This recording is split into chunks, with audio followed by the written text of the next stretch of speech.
looking at ourselves. Why would anyone do that?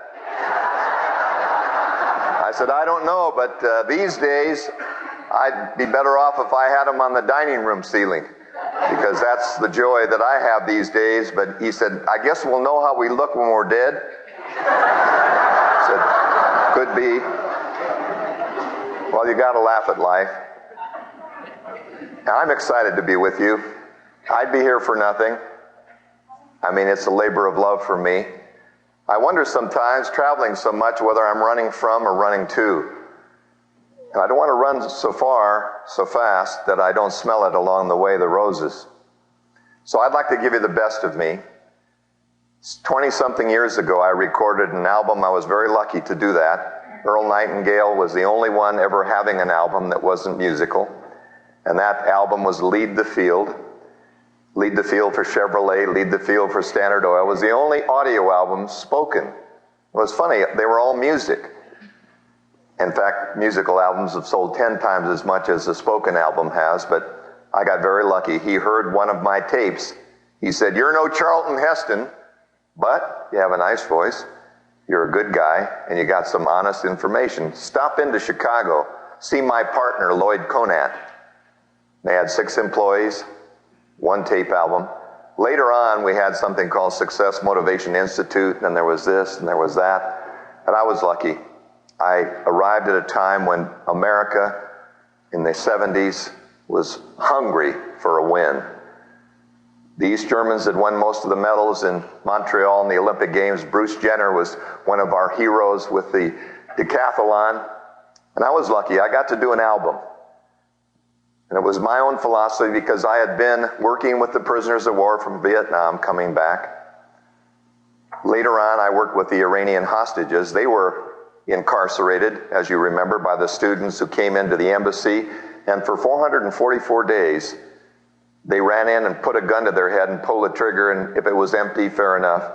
And they played Russian roulette. And when you're under that kind of stress, you either fold completely or you reach in for your own spiritual core values. And it's amazing how people turncoat when they're threatened. I'm not certain how I would behave if my life were always at stake minute to minute. Would you embrace your captors, which is called the Stockholm Syndrome? After a while, when you're a captive, you want to kind of buddy up to them. Maybe they'll be nice to you and won't kill you. You don't know how to act.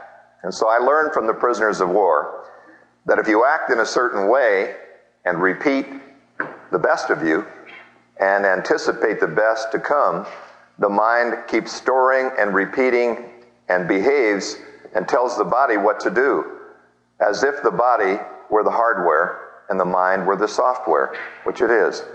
It's much more elegant, and we'll never be able to recreate a human being. You can clone sheep, perhaps, but not the divine creation of human.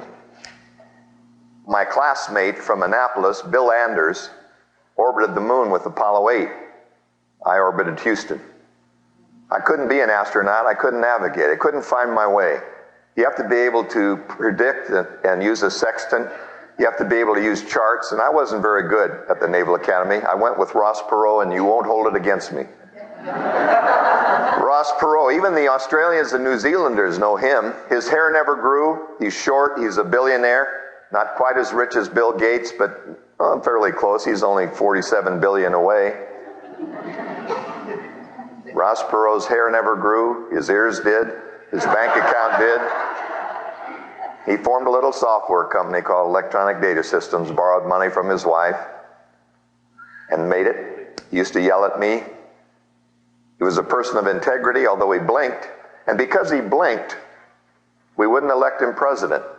Things have changed now, and we have to, I think, get back to a concept of leadership that's different. And in my studies of prisoners of war, I came up with the idea for an album, POW. And I thought that if you were in Africa, for example, let's say you were out in a Maasai tribe, the ones that run across the jungle and the plains. What if you showed a Maasai POW? What do you think they would think? Nothing. Because they have no experience or understanding with the letters POW. Were I to put